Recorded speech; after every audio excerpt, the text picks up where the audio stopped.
This is the Sunday show. It's actually now the Monday show. Presented by Scott Vicknair Injury Law Firm. If you've been hurt in any kind of accident, car, truck, 18-wheeler, or hurt offshore, Scott Vicknair handles it all. Give him a call at 504-500-1111 for a free consultation. They always fight for the win, as always, powered by 4D Energy. Chaz, Lito, and Ross tonight. Sorry we were not live last night. About 90% of the podcast was somewhat heavily intoxicated. Incapacitated. Had a couple cocktails. So happy Mardi Gras. And let's we're gonna talk about Zion and what he's done over the last couple weeks, and then we're gonna talk about some trade ideas.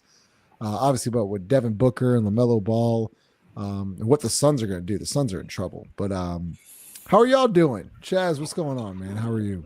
I'm just chilling, man. Just chilling, enjoying some terrible basketball. Some terrible basketball. I was watching Charlotte and the Warriors. I watched some of Portland and Philly, and I didn't even see the Dallas game at all. I just saw the injury, but I didn't see the Dallas game. I hope Kyrie's okay, man. It looked like a bad hyperextension. If it's just that, then he should be all right. Yeah. Hopefully he's okay. But let's talk a little about Zion. Ross, we'll start with you. Since the trade deadline, so basically since Brandon Ingram got traded, Zion Williamson's averaging 26.3 points per game, 6.6 rebounds, 5.5 assists, and he's shooting 65% from the field and doing this in 28 minutes. With Brandon Ingram gone now, do you think there's kind of just like a level of comfort now that this is Zion's team moving forward, and he's kind of taken that and ran with it, or do you think this is just a hot streak that he's just on? No, it's definitely not just a hot streak. I mean, like you've seen him go through this type of these sort of like semi runs. It just has never been prolonged, right? And I think it's not just Brandon being gone. It's like a good chunk of the roster being gone. We've seen Zion play his best when like there's no one else around. He's best with the basketball in his hands. He's best being like facilitating. He's best when you need the offense to run through him. And I think that's sort of what you've seen the last few weeks. And look, he seems like he's in great shape. And we joked about it a few shows ago, but like, we've been like clamoring for years about what would happen if you got like some more floor spacers around him, especially at the 4 or 5. And I think you have like low grade versions of those right now, and you've seen him have a lot of success. So I think it sort of adds fuel to that conversation for me, at least, about what happens if you continue to get more shooting around, like legitimate shooting. And especially if you can do it at the 4 or 5, I think obviously you have Trey long-term, but it's looked interesting. I mean, do I wish we were losing some more of these games? Like, sure, because I think still the best way to improve the roster long term is to get a very good draft pick and hit on it.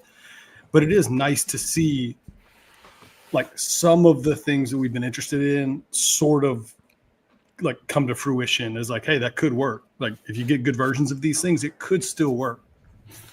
Yeah, and Chaz, you've been talking about the double big lineup, right? So it's been Kelly Olynyk and Yves Missy, but Carlo got a start with Zion a couple nights ago and had a career night.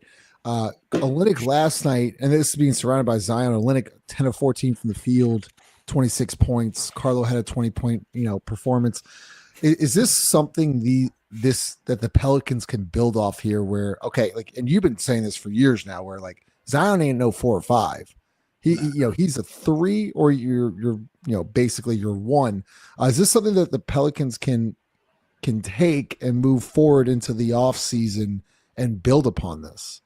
I think so. I think the most important thing right now is just getting data. Truthfully, I'm not really impressed with Zion that much, honestly, because I'm just like, man, you had like 3 months off, man. I would hope you have some fresh legs.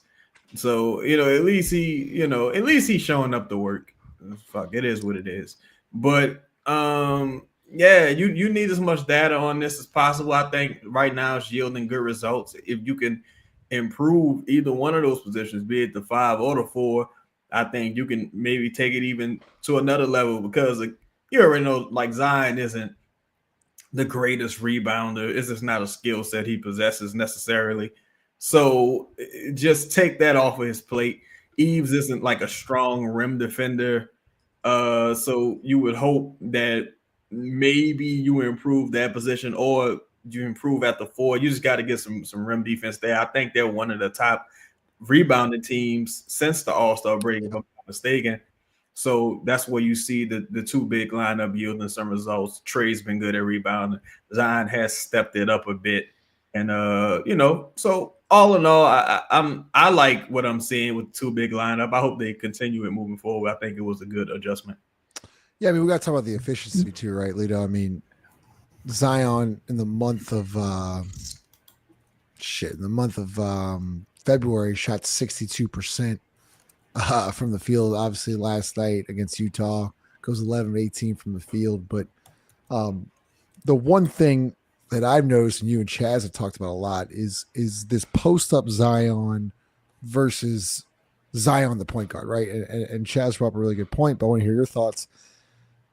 It's basically, why would you post Zion up and just not just have him at the top of the key and just break down the defense every single time? Because every single time Zion is at the top of the floor, whether he gets a switch or not, I think me and you talked about it on Sunday when he had that switch on Devin Booker. I think he drives right, spins back left, and just finishes. That way, when Zion's at the top of the key, he can kind of scan the defense, see the floor, how's the defense guarding me, and then go from there.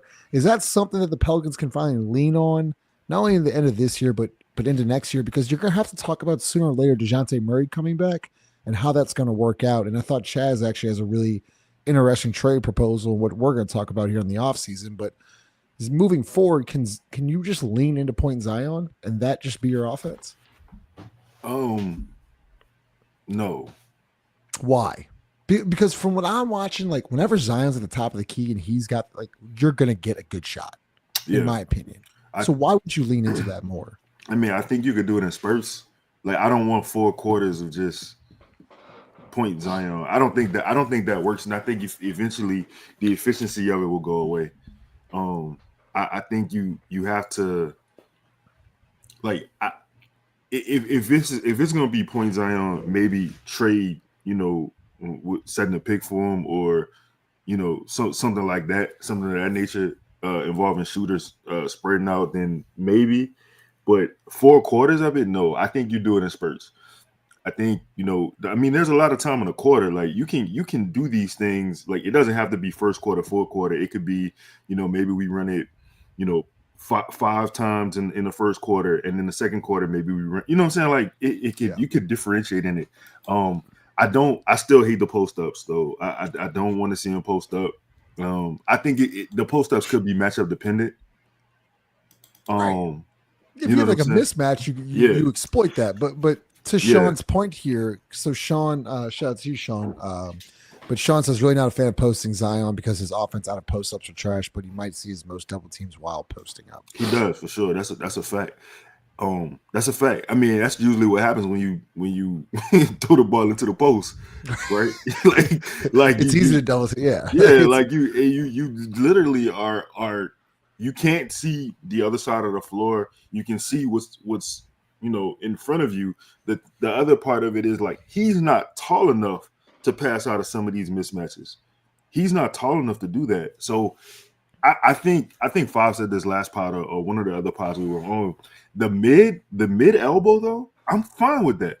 I'm fine with him receiving the basketball right there and going with his move. But a deep post up where he got a 7-footer guarding him, I mean, I just really don't see the point. But let me say this before you move on. I want to give a shout out to, I know we hate the minutes restriction, but I like it. Explain. I like it because you great, right? Like, Justin, you're a great basketball player. Okay, so I'm going to allocate you these minutes. Show me how good you can be in these minutes. You have to be, you got to provide some efficiency, and you got to play an all-around game if you're getting 27, 28 minutes a game. And in that month of February, you got 25, 6, and 5, right? You're only shooting the ball 16 times. Like, I think sometimes when in 4 quarters, I'm going to play 35, 40 minutes, I think that sometimes the game for you is more like, I can go after mine whenever I want to. But if I tell you You got 25 to 28 minutes. Get it done. And Lito, when I brought this up a couple of weeks ago, a week and a half ago, like, do you think this is something moving forward that the team is gathering data on, kind of what Chaz is saying, but like he is being extremely efficient. He's active on both ends of the floor. And every single night you're getting maximum effort from Zion, knowing that he's going to play 28, 30 minutes. What can you do in these 30 minutes? Is that a plan moving forward for this team? I hope it's not under this regime. But I kind of do feel like they found something with the minutes. Yes, I agree. Is with it the minutes to the lineup? I think that's my question. Is it the minutes or is it the lineup? Because you spent years. I say years. It really hadn't been years because he's been hurt so much. But you spent a lot of time with this emphasis on like Zion at the 5 or point Zion or these like dumb terms. These like categories that you try to put a player like that in, and he clearly like he doesn't have a position and like a traditional basketball spot. He just doesn't. Jazz has said this a million times, like he's not a 5 and he's not a 4. He isn't that. And so you've spent all this time putting these like what in reality looks like odd lineups, and now you're kind of seeing him play his best. You keep talking about his efficiency. Well, this efficiency has come with him playing with, in my opinion, 2 pretty bad, like centers or, NBA big, whatever you want to call them, right? Eves and Kelly, Carlo and Kelly, like random assortments of 4s and 5s. And that's why I keep going back to this thing. For me, it's a style of basketball. It's not what position he plays. Like you guys just spent some time talking about like that doesn't exist. Zion at the 5 doesn't exist. What exists is you running the offense through him. That's what it should be called, right? Like, and that's why I think the last time we were on this, I said something along the lines of like where Zion should play is he should have the offense run through him, and he should be guarding whatever player stands in the corner. And a bunch of people commented like, well, he's been playing great defense and he's a better defender. I didn't say he was a bad defender. I never said that. I think he's a great defender. There's a lot of guys that are very good defenders that guard the dude that's in the corner because they're asked to do so much on offense. And so I think if you start thinking about it differently, the results like will indicate how you should play him. And I think the results are starting to indicate that. And so I don't know. I'm just curious how much of it is this minutes restriction and how much of it is, we've been saying he shouldn't guard centers and 4s this whole time. He should have the ball in different spots, and you're kind of seeing like some different results because of that, as opposed to like, well, he's not playing as much, so he's not as tired or something along those lines. Can I ask you something, Ross? Because you made a point I think is interesting. You said playing through Zion. Is that when I say playing through a player, like for instance, to me, I think the Warriors play through Draymond Green, but at the high post, and then they go off of certain actions. When you say play through Zion, do you mean more of him being a point guard or more of him like kind of being that? No. Okay. It's a second. So it's not him being a point guard. Right. It's not him being 5. It's the offense being designed around him wherever he is, right? Like we've all said a million times, Zion should never be in the corner, ever. What purpose does he ever serve in the corner? But we saw it for years that there would be possessions where Zion would be in the corner. It's like, why that he should never be there, ever. He should be at the elbow. He should be on the wing. He should be at like the mid to deep post area. He should never be in the corner. Yeah. And so I think it's more about where you put him and where you design the offense around him, as opposed to being like, Zion, bring the ball.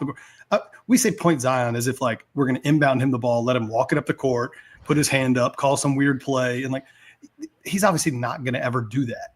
But you can run the offense through someone without them being a traditional point guard. Yeah. Chaz, I thought Lito made a good point there about about Zion on the post, right? There's certain matchups in a game that you're going to take advantage of. Just for instance, say Booker gets matched up on Zion, you're going to walk him the post and live with that. But I thought Lito made a really good point.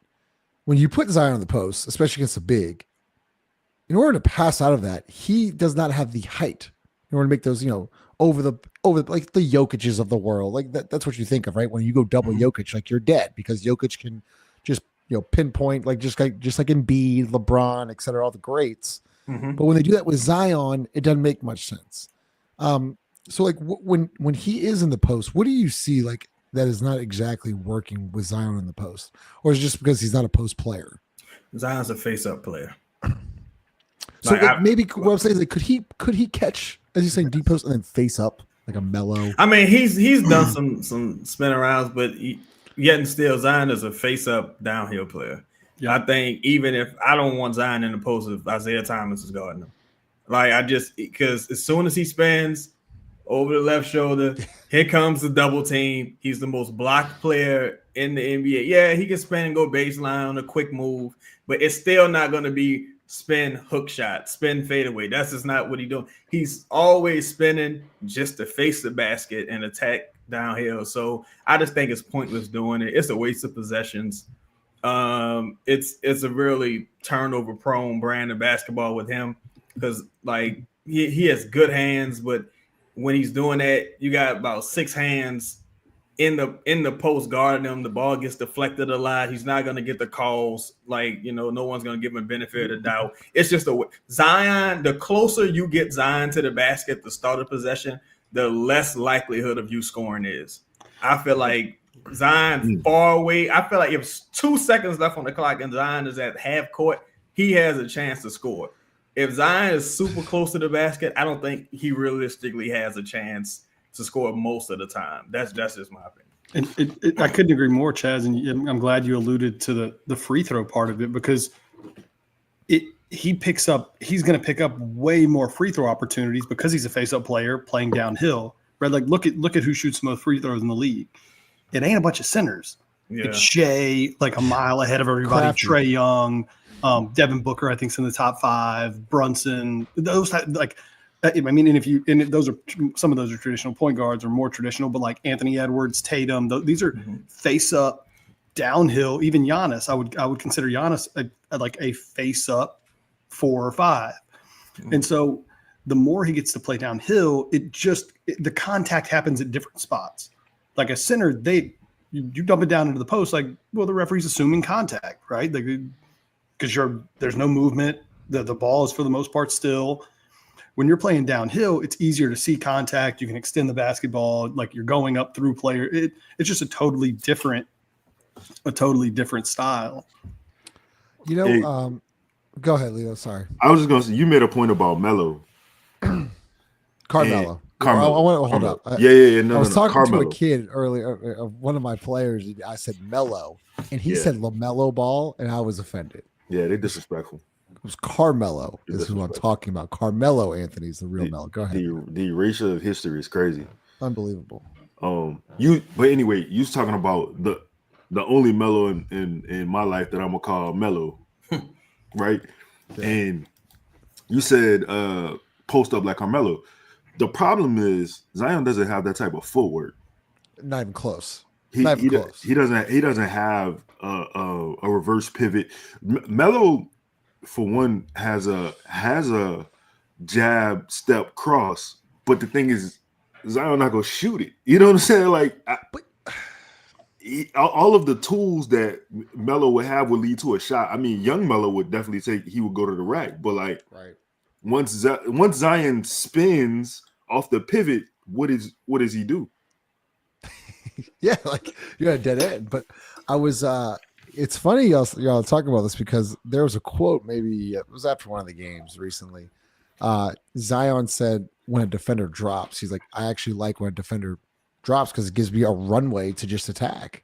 And when you're in the post, you don't have that, right? Like you're guarded like in the post, but when he's at the top of the key and the bigs or whoever's guarding him is dropping, he can just attack and go. And so I thought that was an interesting point because I actually think that he hates being posted up too. I don't know if y'all agree with that, but JJ Redick said something recently about Luka and guys playing off of Luka as if it's some type of advantage. Just like, all right, go ahead and see how it helps you. Like, go ahead. Right. Yeah. No, I was just thinking about it, Lito. That's like, what which is like a face-up player. Like he could also just catch like mid to like low block and just face up and attack, but he doesn't have that. Problem is he can't go right. You still don't believe he can go right? I mean, I think he can go right, but he's not going to finish right. Okay. But it goes back to Zion not being able to add to his game. That's been the whole hold up right there. Know, man. Has Giannis added to his game?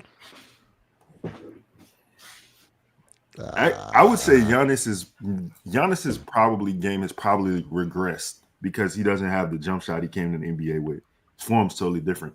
The thing with Giannis though is he's 6'11". Problem is Giannis is averaging 30 a night.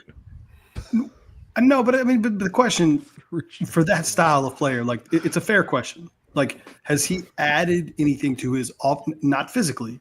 He's obviously gotten physically bigger to support the style of basketball that he's best at. But like, has he added a lot to his offensive repertoire in the last 8-10 years? I would say no, and I watched a decent amount of Bucks. I mean, I would say a little bit. For a while, he was taking more threes with no success. It's like we talk about when Zion talking about drop coverage. I'm sure he likes dropping the same way that Westbrook does, right? Like, if he starts taking that 20, they're a defense would celebrate. They're going to celebrate if he takes that 18-footer, and they will back off even further and like dare him to continue shooting it. So he has to, like, you have to play to your strengths. It's the whole thing why I keep saying, like, I don't want to see Zion take 5 threes a game. I don't want to see it. I'm with Cole. I'm with Cole on the dribbling for Giannis too. His handle has gotten much tighter. It's funny looking at Giannis's stats real quick. In 2020, he attempted 4.7 threes, then went to 3.6, 3.6, 2.7, and then just completely gave up after that, after shooting 27.5% from deep. Not everybody, like. It's crazy he's averaged 30 for the last 4 years. I mean, that's insane. Dog, do y'all remember like young Giannis though? Like before, like the muscles and shit. Like his form on his jumper looked decent. Yeah, Hawkins' form looks pretty good. Shooting's hard. Shooting is hard. It really is. What's going on, Lucas? 22 minutes in, about 130 of y'all in here. Make sure you smash the like button, subscribe to the channel. What you got, Chaz? What you got? No, it ain't nothing to do with that. Go ahead. I thought it was an interesting point here. Shane, I'm glad you brought this up. Shout out to Chaz, Shane. I'll hear your thoughts on this first. So, who knows if it's confirmed or not, but there's reports saying that allegedly RJ Barrett was originally in the Brandon Ingram trade, and that they elected to go with expiring contracts on Bruce Brown and get a guy like Kelly Olynyk. Chaz, do you believe in that, 1, and 2? Do you agree with the move? I would 100% believe that came from David Griffin. Why is that? Because it's like, why would you? For one, it's not like RJ is expiring. He's trying to get an extension, but it's like, why would Toronto volunteer that information? Why would Griff do it? Just so he could say, nah, these are the guys we wanted. We went after the guys we actually wanted. Yeah, the deal could have been better in your eyes, but this is what we wanted to do here. And it made sense. That's why, like, the whole lead up to that trade, it was like either RJ or Quickly got to be involved some kind of way because of the financial situation with Toronto. I think Toronto revisits the RJ thing this offseason and looks to move him probably. But, I just think that came from Griff. Griff just trying to. Yeah, absolutely. While we're at it, Chaz, I mean, I'm not really into the apparel game anymore, but I do know, Chaz, you have some sweatshirts and hoodies. Yeah, man. Got this charity thing I'm doing for the kids. Get the kids a shirt. This is David Griffin. It's a good, holidays will be here before you know it. It's a good stocking stuffer. I'm working on some tank tops for the ladies. But yeah, grab the kids a shirt. That's water paint right there for the spring and the summer. Tears are still wet. I was really hoping one of us would ride on a float this year, so we could toss some of those. We gotta ride. We really gotta ride them. We gotta ride a parade next year. Next year, we'll get some of those printed out for Mardi Gras. Yeah, let's throw them out for the kids. It's for the kids. It's for the kids. Really. Chaz, what about this? Ross shows up to the party yesterday with multiple Theo's cups. Hey, shout out Theo's. I know, but I'm out. Look. Doesn't have a Theo? No Now Theo's Cup tonight. You're no out. Theo's Cup. They Yeah, left him on the that, streets. that mountain spring. Yeah, left him, mountain spring water. left him on the streets, man. Lito, thoughts on this from Dan? Are you we need to trade Zion? He will let you down when you need him. Are you a believer again, or are you still part of this? I don't know yet. I still don't know yet. That's fucked up. It's still clear as mud right now for me. Like I wanna believe, but My thing with that is, I don't think that's a bad way of thinking, because he's not like wrong, but I still say, and then what? Like my whole if the draft was like guaranteed, or if I thought I was getting like just, or what up, Dusty Mel, this incredible, super awesome player, it's like, all right, and then, but since I know I'm not in this situation, it's like, all right, and then what? And that kind of ties into like trading for like an okay player, or like even like keeping Brandon, or just any like a number of directions you could go in this offseason. It all goes back to, all right, so what's your goal? like, what's the goal here? Yeah, for sure. And this is the problem. He's right. Damn. Because the bar is so low. Like, the bar is so low, bro. Let's read the comment. We gotta read the comment for I'm sorry. I've been getting complaints about that. So David Nola says it's wild how it only took like 25 games to forget how Zion gets injured so often. Go ahead, Lito. Nah, I mean he's right. He's right, man. Because like again, that's why the bar is so low. I was literally just giving them kudos for a minutes restriction on a player. Like it's the bar is in hell. Yeah, but that's why I can't really give them that much credit for, because I'm like, I already know who you are offensively. Like, I already know who you are as a player, right? I already know what your ceiling is in my mind.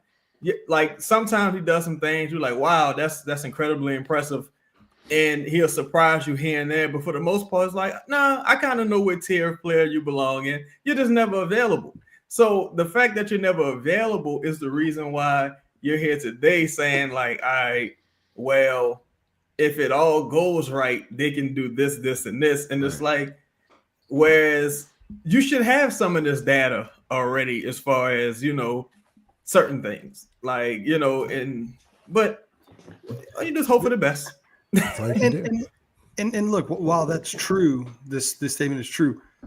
I mean, none of us here are saying like roll into next season with the same roster. I think we're all very much like in the camp of you need to add at least one all-star, perennial all-star, elite level talent, at least in my opinion, one.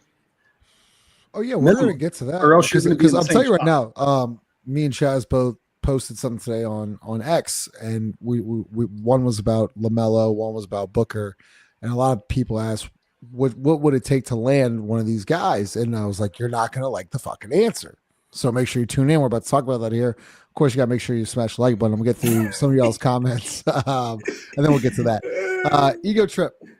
We'll go. Lito, what would the double big upgrade look like? I don't know if you gotta, because I think you upgrade to 5 personally. Yeah, because Trey's technically, if like you're thinking about Trey, would be your 4. CJ would be your 2. CJ would be your 1. Herb would be your 2. I think he's saying in the event that you just had this same exact group of people playing, and how would you upgrade those 2 positions? Like let's say CJ, Zion, and Trey out there. I think he means like that. Okay. Yeah. If it was me, I would just get a guy like John Collins and probably put John Collins at the 5. Like I would just do that and run with Kelly Olynyk at the 4 or 5, or somebody. Because those guys are interchangeable, right? Yeah. And it's not like the one thing Olynyk does is he can rebound the basketball. See, if you got a good player. See, it's a thing where there's no dollar at 5 available. Even Naz Reid. I think Naz Reid is a cool name versus like the actual player when you start getting into like some of the analytics and data with him. But you really, if I just had 3 C+ bigs, 3-4 C plus bigs, and ran center by committee like Dallas used to do, as long as my perimeter players were dope, I wouldn't give a fuck who was at Chaz, center. you say C plus players, right? C plus centers. Mm-hmm. With the center group right now of Olynyk, Carlo, and Missy, what are their grades? I would give Carlo a D right now. I give Olynyk a C plus, and I give Missy a C minus. So that's why I would say go get John Collins, B minus, C plus type of guy. Like whatever, Alexis. You really just need bodies out there who can rebound, finish at the rim, and hit a corner three. You know what I'm saying? You don't need a $30 million center. You need somebody who can rebound, finish at the rim, maybe deter some buckets at the rim, and hit a corner three. That's really all you're going to need. Really, the corner three. That's why I was like interested in Carlo. Two names that I think are kind of probably fall in the similar to Olynyk range are Brook Lopez, an unrestricted free agent this offseason. Yeah. Probably not, at his age, probably whatever he is, 38, 30, however old I feel he's, whatever. Somebody like that. If you want to go fishing in a different pond, Santi Aldama is an unrestricted free agent. Like, how much money is Memphis going to have for him? There are restricted, yeah. I think he's unrestricted. No, he restricted, I believe. Wait, is he unrestricted? Dang. Santi about to get paid. Yeah, check that one. But I mean, they're the problem. Like, I get it. Look, yes, 5-4. Lopez is old as fuck. Like, no doubt. But I think what Chaz is alluding to, and I agree, it doesn't matter. Like, Kelly Olynyk's old as fuck too. I think you just need like a certain skill set of like, can you make a corner three, and can you somewhat be a deterrent at the rim? That's it. Mm-hmm. Because you're going to be just cycling those players. Like they're not the pivotal piece. The pivotal piece is the guard. You got to go get the center position is like almost like the running back position in the NFL. Like it's a if you don't have Jokic, right? Or if you don't have a guy, it's running back kind of like by committee. You don't need to like go all in on the center position. Yes, they do have to fit. Like, yes, but like once again, if you have a Jokic and Embiid, I mean, I know Embiid's having a rough year, but like those are like your stars, like the Christian McCaffreys, even the Alvin Kamara's, like all that. Bijan Robinson. Go ahead, Lito. Me and Chris did a show, and we was talking about like centers, the free agent centers or whatever, and a couple. We of course mentioned the Brook Lopez's of the world. Al Horford is a free agent. I know everybody will say he's old, but Chaz said one thing that he can do: hit a corner three. He could play defense. It's to the point where I don't think I don't think 25 minutes a night, bro. I don't think he's ever gonna destabilize as a basketball player because his game. You're looking at his floor right now. Like it can't get any worse than this, right? But I mean, of course, the minutes are important. I got a dark horse. He tore his ACL, but Mo Wagner for Orlando. Oh yeah, Mo. Bro, he was their best shooter. He's the best shooter on that team at center. Yeah, he was having a career year. So I think him. Does Jabari play? Jabari Smith. He had a fractured hand. Okay. Also, Jabari was back tonight. Oh, this might be the first game back. I haven't heard his name in so long. He missed like 2 bro. bunnies. I was like, oof. I was bro. Houston Twitter hates him. Fucking hate him. Yeah, but even Jabari, who I would like at the 4 high, 4-5 swing type position. At the same time, it's like I don't even think you got to pay that much for a dude. Honestly, like let's say you got to do like Mo Bamba, right? Just hypothetically, if Mo Bamba was, we have a dude like Mo Bamba. We have Mo Bamba. No, but I'm saying, but he's on, he's on the squadron. He's not like if Mo Bamba was as good as Missy, which I don't even think is a major leap. If he was like Biombo or some shit like that, then that's like, all right, you're going into the season with 4, D to C plus players. I would just add another stretch for somebody who could play upper position. Like Collins could start at the 5, Olynyk can start at the 5, Carlo could start at the 5 in the bench. And I would just start targeting those skill positions because now you're at a point where you need cheap labor. Because your perimeter is in so much trouble. Yeah. Like you got to find some cheap labor somewhere. Like all the name brand players this offseason, man, I don't know. I try, but I wouldn't go over like $5 million. See, what Chad said is my problem about no disrespect to Misi or Carlo, but when I look at the center position, and I say there's a lot. I say what you said earlier about comparing it to running backs. I look at a guy like, I don't know, Luke Cornett. I like Luke. Like, bro, you need somebody to protect the rim. Like Luke is he a free agent too, I think. Yeah, right? yeah, he a free agent. Dayron Sharp. Yeah, another good person. Lito, I made fun of you for Goga Batatse last year. Goga, nice. He's having a hell of a year. Bro. I don't know if he's falling. I was like, this is Bro. what I'm talking about with centers, bro. Like, if you don't have a dude, right? Like a dude is Jokic, Embiid. I keep saying, like, then just go with your center of committees, cheap guys that can just eat up some minutes. Because at the end of the day, like, all your money makers are in the guard position. Denny Avia, Justin. Denny Avia, like, yeah, you open up to a lot of different names over the offseason that I was like, man, that would be like, why sign this guy? And then he comes out, he's fucking producing. Kevon Looney is a free agent. Oh yeah, I wanted Looney last offseason, and people were like, oh no, absolutely not. Like, dude, yeah, Kevon Looney can eat up 20 minutes a night, veteran, play smart. He's the one type of that.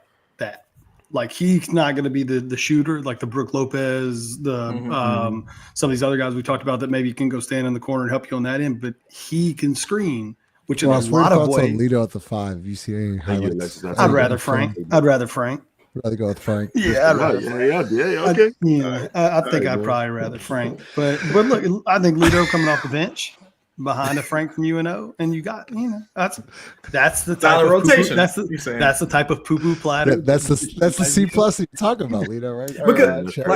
Because you like, realistically, you got so many areas to address, man. Like, you still need a functional backup point guard. Like, every game I can play backup point guard. You ain't got no second unit, really. Like, you still need shooting. So you gotta nice. You don't have a second unit, okay? Yeah, like, literally, you got gotta so much like injured. Go around the edges. You got KTSE. Hey, one more thing about Kevon Looney is, like, if you look at his assist percentage, and when you put him, like you talked about putting Zion at the free throw line, right? Kevon Looney turns into an offensive hub at that point. He's such a good passer, for pocket passes to he does the dribble handoff, the lobs. Like, bro, he's such an exceptional basketball player. He's so smart. He might be, he might be too smart for this team, honestly. Leo, we always talk about? No, he's a great guy. He has a hell of a fucking YouTube highlight reel. As you talking about KD like? Yeah. He was supposed to be the next KD. Talk to him, BI. Talk to him. Let him know. Jumper crazy. Talk to him, BI. I got to play basketball one time with Lito. It ended up in the hospital. That was it. So you never coming back.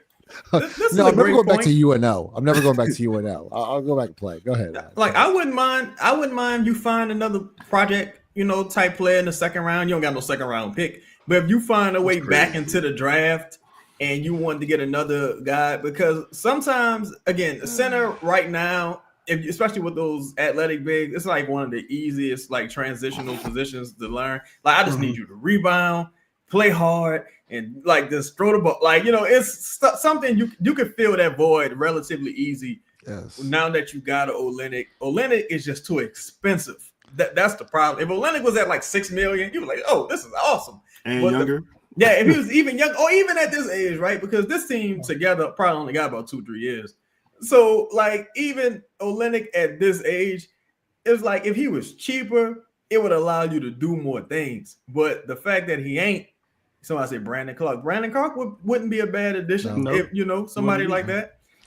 About 40 minutes and 160 people in here. Make sure you smash the like button. All right, let's get to some trade talk in the off season. All right, a lot of smoke around Devin Booker, Lamelo Ball. Chaz, we'll let you go ahead, but you had an interesting question on X. I want you to just present to the panel, and then we'll go from there. Yeah, so I've been kind of thinking about this for a couple of days now. If the Pelicans, doing some research, like, the last few teams that really, like, stepped up in the lottery or won big in the lottery were teams that kind of jumped up like maybe 2-3 spots. It's rarely ever been like the number one team hits it. I think the last time might have been it might have been Minnesota, maybe. Like I was looking at it because I thought it was Orlando, but either way, it's always a team jumping up 2 or 3 spots away. So I was thinking if the Pelicans were to land, you're not trading number 1, and you might not trade number 2, but let's say 2 through 4, right? Something like that, 2 through 4, something you would probably prefer to keep in any other scenario. If a team like, let's say Phoenix called you and say, look, we know DeJounte out for the year. We'll take on DeJounte's contract and give us Herb too, but we want that pick. We want that top pick. And the only reason we want that top pick is because DeJounte is hurt and we got to take on the injured player. But otherwise, you might could get away without giving us that pick. But if you want to move DeJounte, this guy who's injured, we'll take him on, but we want that top pick. Either Lamelo or Devin Booker. Can I say, Chaz? Is it just DeJounte the pick, and then what else? DeJounte, Herb, salary. This DeJounte, Herb, salary. Yeah, DeJounte and salary. We'll say the number 3 pick. Yeah, I say 2, 3, 4 for Devin Booker or Lamelo. It's whoever a person wants. I'm just posing it because I have my own answer to it, but I'm just posing it. The question. Go ahead. Do I get a first rounder back, or like do I swap with Phoenix in the first round or no? Probably not.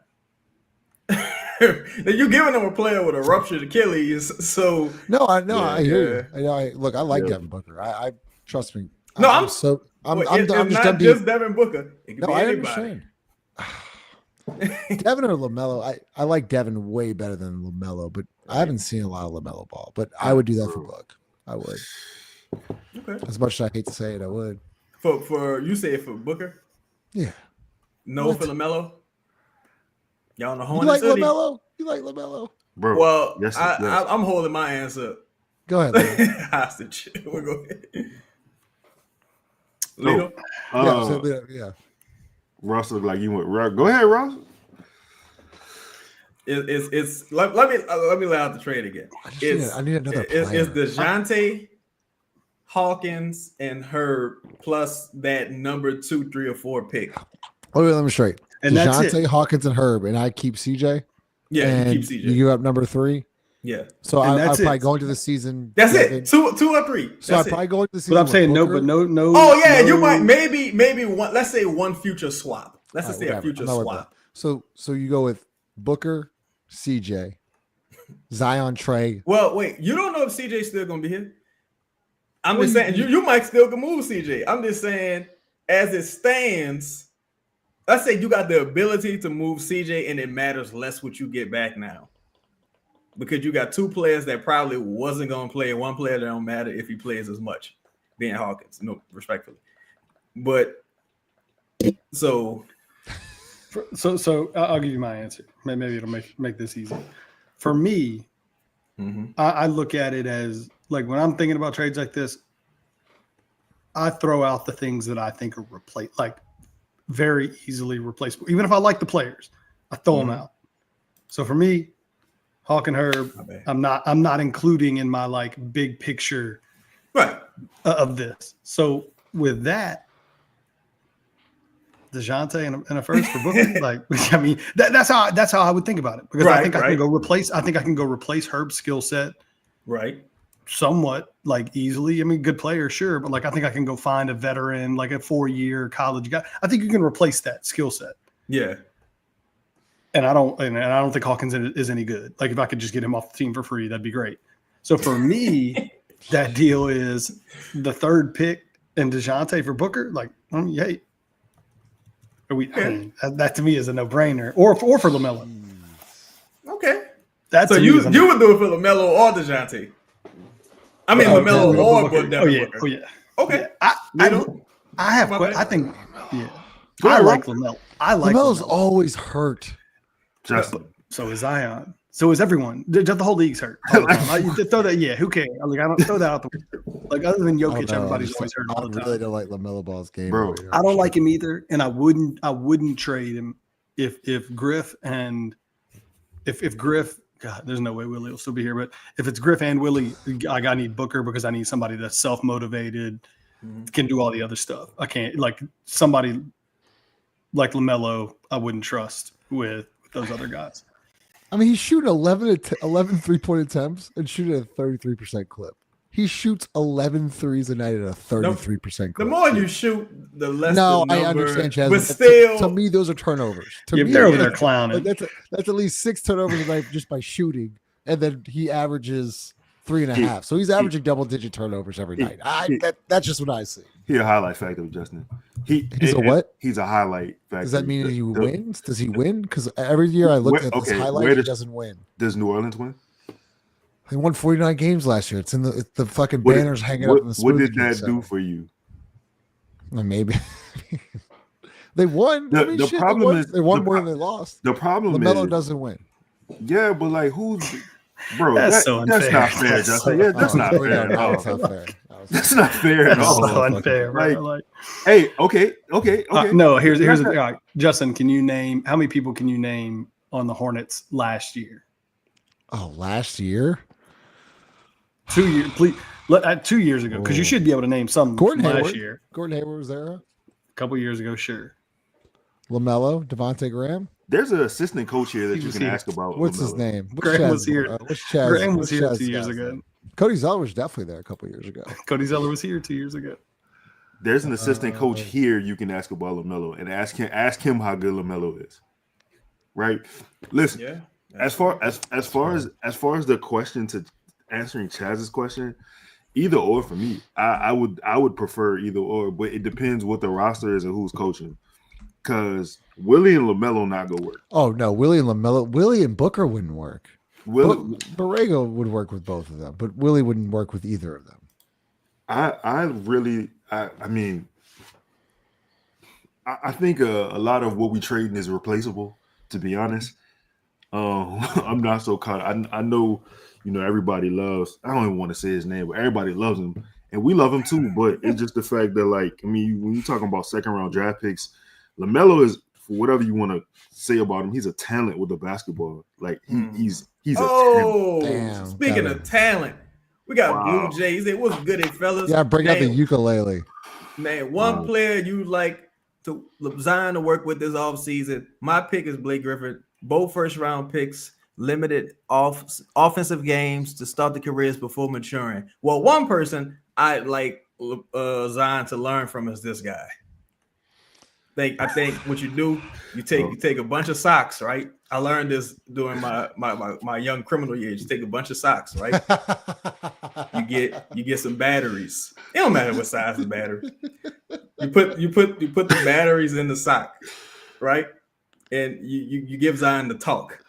You do this at least twice a week, just to keep them, doing the right thing. But I appreciate you, Blue Jay, for that 50 bone. Be safe out there this holiday season, brother. But, Okay, so I just looked up question. appreciate you that, Blue Jay. You want to answer it now, or do y'all want to answer it? We can answer it. Wait, hold on, one second, because I knew this question was this. I knew somebody was kind of gonna feel this way about this, and this is no disrespect to DeJounte, but for me, I think this is the main point of what I wanted to say anyway. This is nothing to do with him. If you believe if you believe in putting Zion on Michael Green, if you believe that is the path for this team, there's no reason to have a DeJounte Murray on this team. You're literally taking the ball out of the point guard's hand. So what does DeJounte play at that point? Like, he's not a spot up shooter. He can't do the things off ball that would allow Zion to succeed, in my opinion. I think this team. I think they do actually have to move away from DeJounte Murray. And it's not like I don't think it's DeJounte's fault. No. DeJounte's a really a good basketball. He just had a rough year, just both on and off the floor. He's a good basketball player, and I don't think we got to see even the closest version or best version of DeJounte. But like it is like Leo, you do bring up a good point. It's like if you're gonna fully lean into Zion Williamson and like let him be he's got to be the guy. Well, Can I And if say you have this? DeJounte, the ball's out of his hands. Yeah, go ahead, Chaz. Mike, if I may be so familiar, Mr. Green, if I may not. I don't care about none of that sissy shit. You've been in this chat tweeting all kind of sissy shit. Man, give a fuck about none of that. I don't know these dudes. Give up on them. I ain't never bought in. I don't give a fuck. Fuck about none of that. Everybody can get moved. I don't care about none of that. Give up. I don't know him. I don't owe him nothing. He don't owe me nothing. In fact, if anybody owe anybody, he owe me because he ain't fucking played much this season. Care about none of that. Weak ass shit. Well, you're just going to give up on him and kick him while he down. Yes. Kick him to the fucking curb. Care about none of that shit. I'm with Chaz. This fan base, there's got to stop this this need to Luka just got traded and he was what hung are over. we doing? Bro. Yeah, I mean, this has nothing to do. Man, we got to stop this nice guy. You got to give. No, you don't have to give anyone he's got a guaranteed contract, whether he's here or he's somewhere else. He's getting his money. Get paid. If you can improve the team, you improve the team. We got to stop doing that. That drives me crazy. And not to mention, all right, look, I got nothing against DeJounte, but been in the league for 10 years. He's got one All-Star game. He's a career 34% 3-point shooter. I mean, we've just spent the last 50 minutes talking about how you got to get as much shooting around Zion as possible.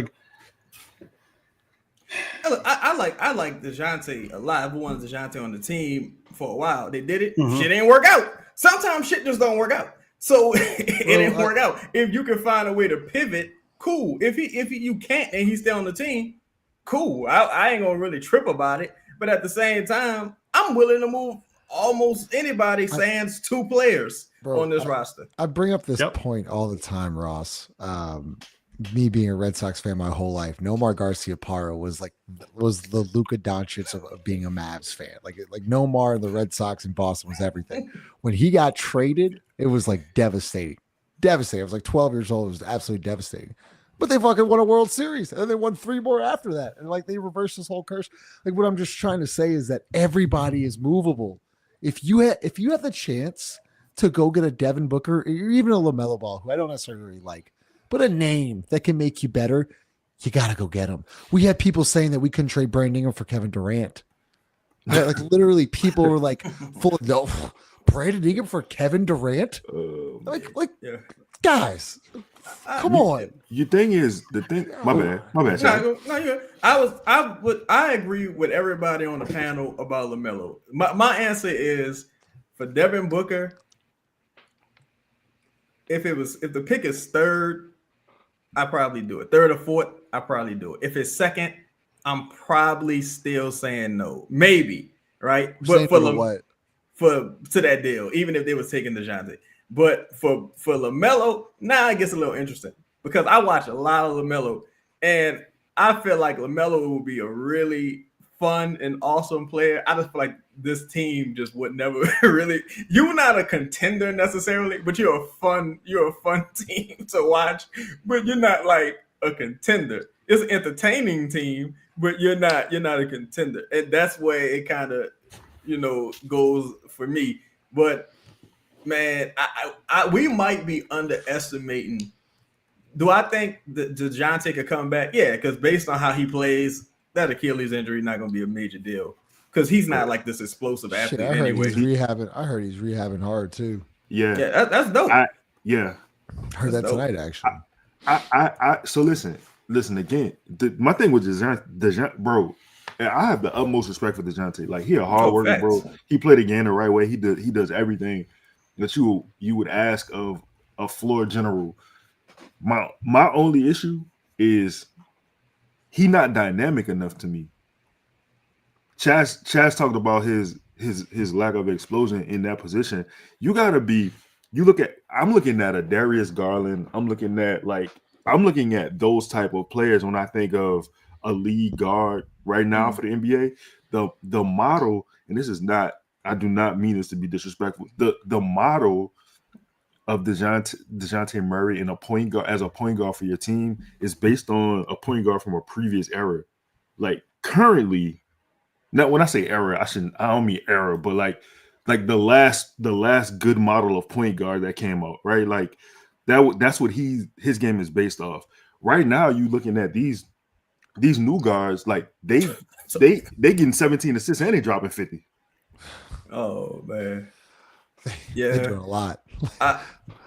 The thing to keep in mind, like I'm just saying, we already realized this, but for the fan base or the viewers, like you're not gonna see DeJounte to maybe next year, because this dude you about to get for the season, he goes playing 15 minutes a game, if that.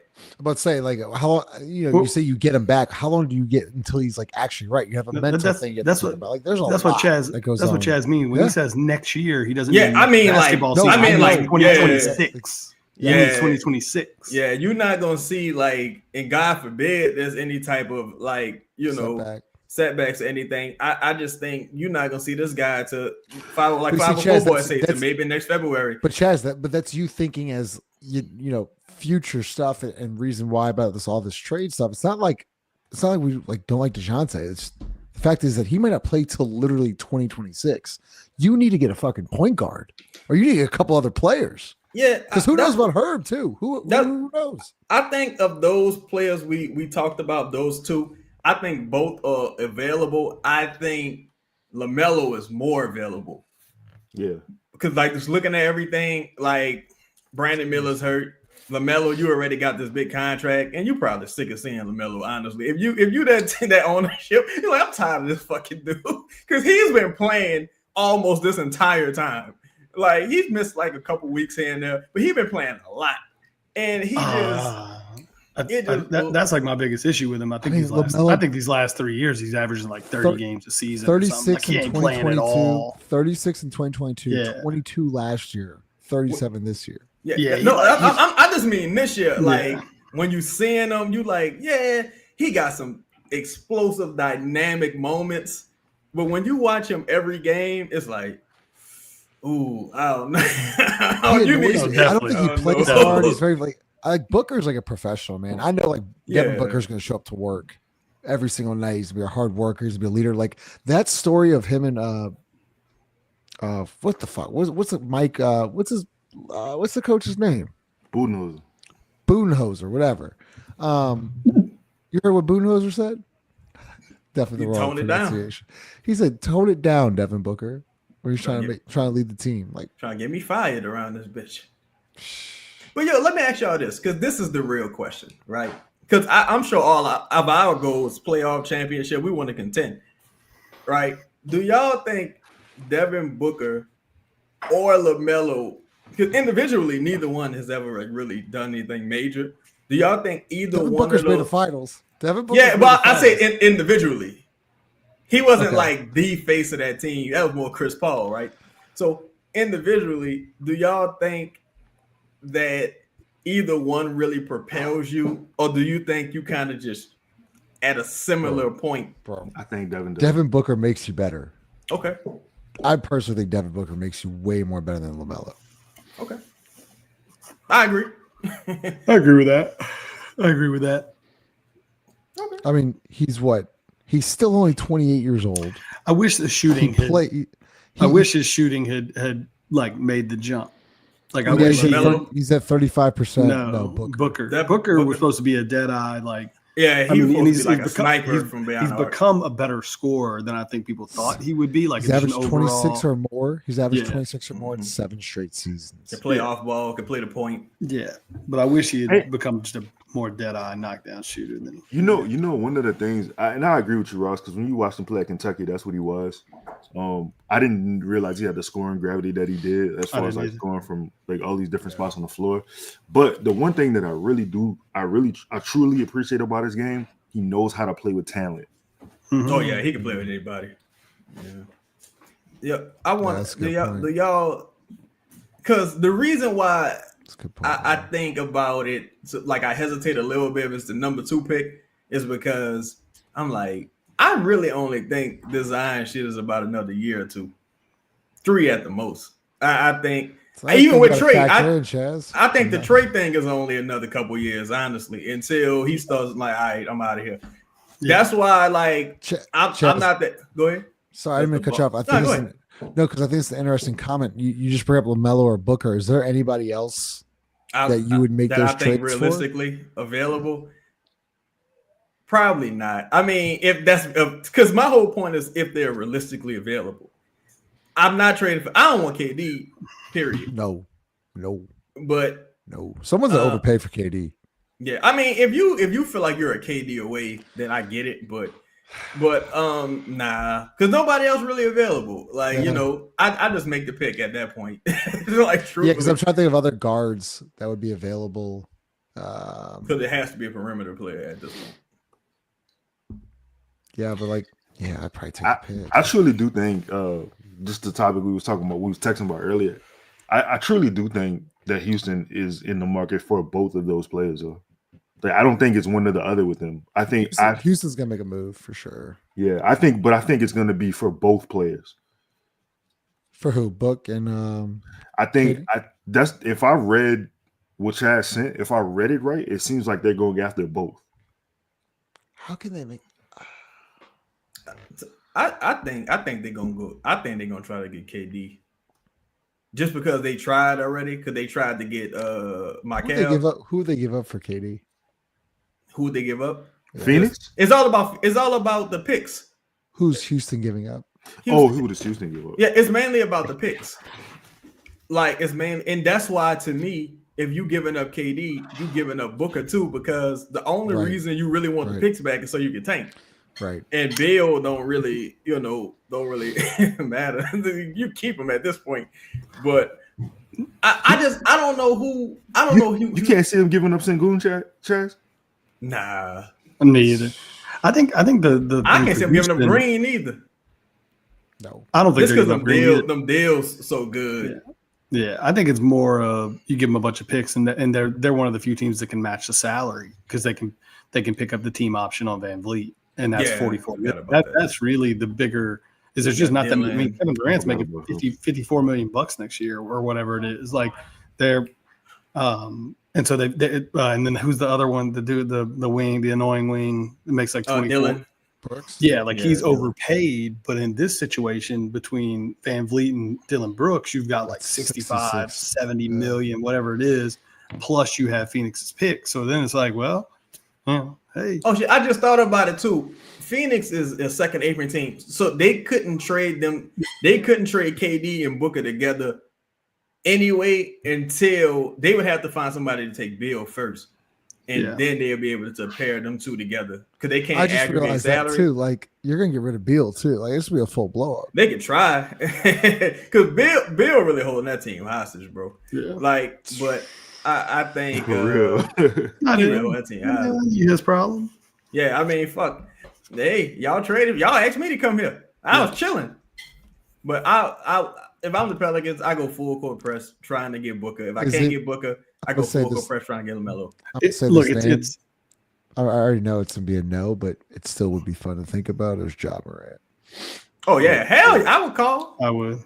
If I had any inkling that they were moving Ja, I'll call. You get Ja and Zion back together, and then with just Memphis, like you're in. I know the division doesn't make sense, but like you're in the Division 1, you're a Western Conference team too, obviously. But and then trading him to the Pelicans, I just don't see it happening.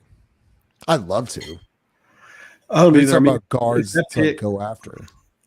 It just and I pulled the comment up earlier, but it really comes down to like if that pick is 1 or 2, it's a more difficult conversation. If it's like 4, if it's 4, you're whoa. If it's 3, 1, 3, hold up, even 3. Well, you don't know. You said 1. I'm just saying you said I'm not trading 1. Yeah, you're not trading. I'm not trading 1. I'm not trading 1. That's why I say the conversation really starts at like 3. I think it starts at 2, Chaz. I think it starts at 2. It starts at 2. It starts at 2, but for who's realistically available, then it's like, I don't know. But because it ain't like you got like the creme de la creme. I got available. A name for you. Who that? Tyrese Maxey. I can't. I think about it. I think about it. I think I would do it. I brought him up a couple weeks ago because I think that team is going to have to. I don't think they're going to be able to move Embiid like in the next rebuild. Yeah, they got Embiid and Paul George, and I just don't see those deals as movable. They're going to have to like actively tank with those two players on the roster, and for them to get future picks. They're talking about they're talking about being having to medically retire Joel Embiid after like next year. But see, if they're able to do it, then that clears up a lot. That clears up 50-something, but still, like I think it'd be very like that's almost. I'm never like that's they're gonna be in court like fighting that for like ever. Not heard of. Max is an interesting name. I do it because the best case scenario is Dylan Harper becoming Maxey. Like that's the best case scenario for him. It's what's interesting. That's why I agree that the conversation starts at 2 because I think the teams that you're talking about, right? These players being available, Maxey, we're talking about guards, right? I think they're going to look at it as, well, we've already paid this player X and we can both get out of money because we're not going to win anything. So we can get out of their money and we can replace that similar skill set with a 19, 20-year-old and hopefully. And so I think that's why I say it really starts at 2 for me as opposed to 3 because I think more, I don't know. I mean, maybe more teams will be interested. That 3 right there, Maxey, Zion, and Trey would be. But that's also another reason why you're really looking for a team to take on a DeJounte versus something else because a team that takes on DeJounte, they're not trying to win anyway. Right. So they're not really tripping.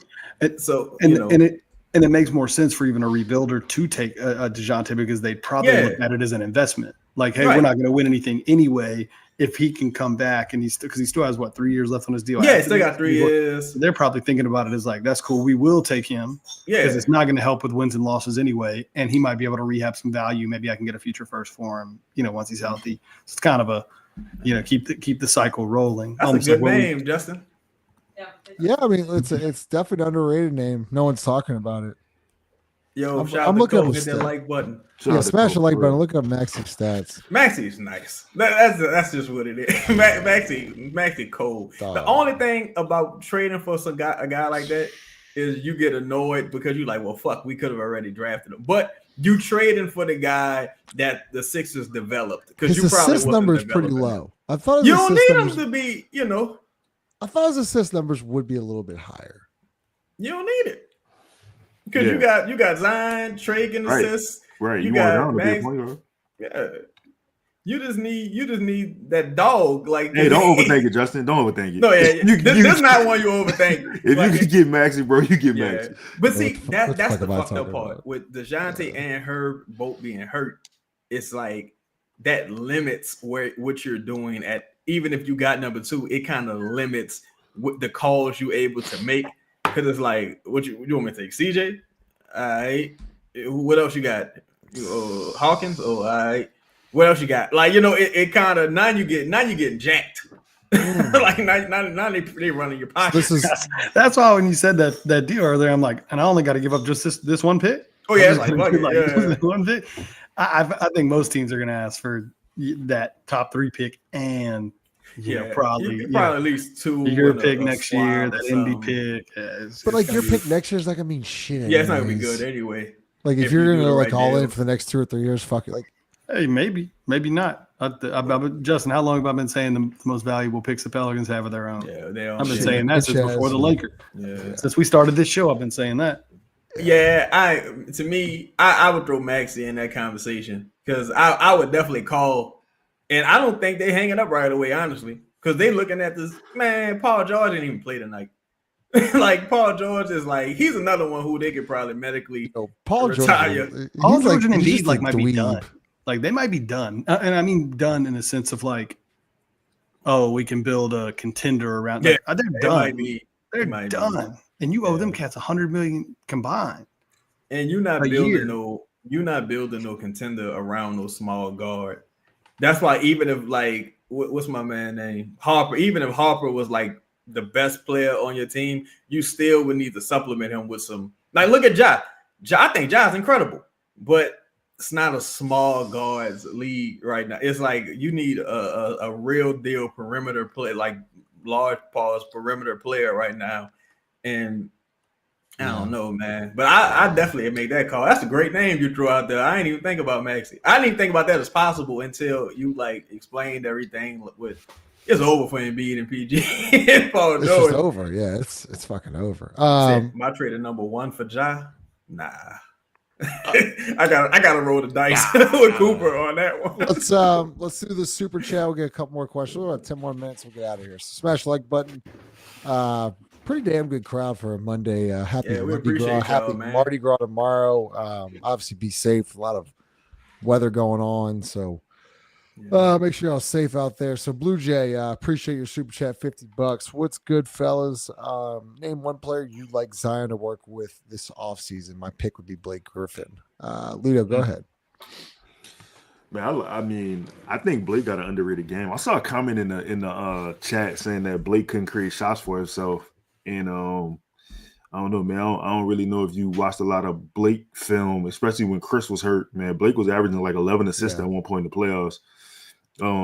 Blake was like box office. Detroit Blake was nice, bro. He was, yeah, man. I think I would like to see him for sure work with Blake. Blake also developed the outside shot. He developed a solid midi. He could hit a three. I don't think Blake got his credit, bro, as a hooper for real. Nah, because I think because the Detroit tenure was so short, and once he went to Brooklyn, he just fell off a cliff. That's probably why. But for me, it would be Shai Gilgeous-Alexander, and it would be somebody like Boogie Cousins or Rudy Gay, or like just somebody with that temperament who just like, bro, you could lose it all, and it's easy to lose it all, and it can happen like that. Yeah. Because I remember Rudy Gay with Memphis was supposed to be nice, and I saw Boogie Cousins, like I saw it, like so. Zion, it's all up here for Zion. Even if Zion didn't add nothing to his game the rest of his career, and he played consistently and stayed in shape, I would be like, all right, whatever. But I would say Shai, because you get to the line. Even though he's averaging like a career high getting to the line, still he's not showing the ball enough when he drives. Still needs to learn some of them this up and face manipulating defense, like how Shai could grab onto a player's arm. Like Shai is just super talented when it comes to getting to the line. Like Kevin Martin with that shit. I didn't realize the question. My bad. I'm sorry. I was just going off Blake. I would like for him to talk to Charles Barkley. Oh yeah, finally. I think that's like 6 years too late, but yeah. It ain't never too late to learn. Yeah. No, you're right. Especially when you got the same build. You know what I'm saying? Like not the same explosion in the game, obviously, but like the way Charles played, I think Zion could learn a lot fucking with Charles. Yeah. Appreciate the super chat, Blue Jay.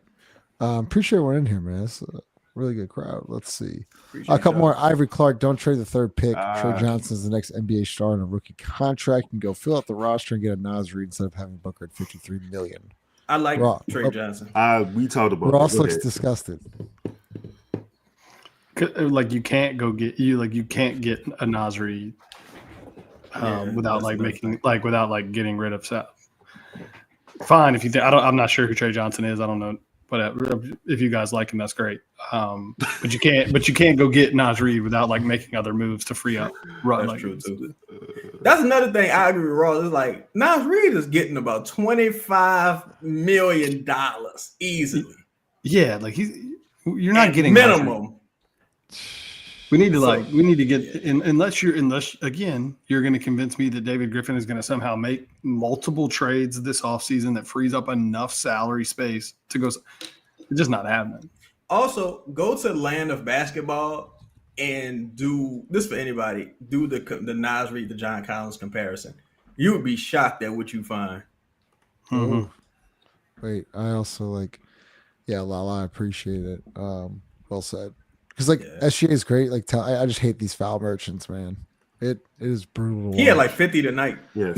How many free throws did he shoot? Did he shoot 25? I didn't even see. I don't know if someone was bullshitting in the chat, but that's what I saw. So I don't know if that was true or not. Last one. Chaz will go here. The Ocean Tide, appreciate you. Maybe this is already covered, but who would you trade Flag for? Ant. Probably Ant and players that aren't getting traded. I mean, that's what I'm saying. It would be nobody realistically no available. Yeah, it was like no, like you're the players you're wanting, their teams aren't trading for the first number one pick. Like Jokic isn't getting traded for Flag, Ant's not getting traded for Flag, Shea's not getting traded for like those like the deal. No one like the deal doesn't exist. Yeah. Yeah. All right. Appreciate y'all. It's mechanically incapable of trading them. Yeah. So what we'll do is tomorrow we'll be back on a regular scheduled program, but we'll be live after the Lakers game. They play West Coast games and be tough. We live after that game? Cause that shit gonna be like 1 in the morning when it ends. If anybody's up, we just took a couple days off. I mean, hey, what for the kids? We gotta do it for the kids. We gotta sell fucking t-shirts, Chaz. Like, we gotta work here. Like we actually work on like some others. So shout out to Theo's as always. Appreciate y'all, man. Everyone that's shouts us out, John Deere, Sunshine, free tots. Yeah, get your free tots, and of course DraftKings Sportsbook. We'll see y'all hopefully tomorrow. If not, we'll make it up and do a show on Wednesday. But smash like button. Appreciate y'all. What, Chaz? Happy Mardi Gras. It's Mardi Gras. Tomorrow's Mardi Gras. It's crazy. Hey, wow, the Pelicans play on Mardi Gras. They did this a couple years ago. They played in Los Angeles. We beat the shit out of them. That's interesting. Yeah. All right, fellas. Appreciate y'all. See y'all later.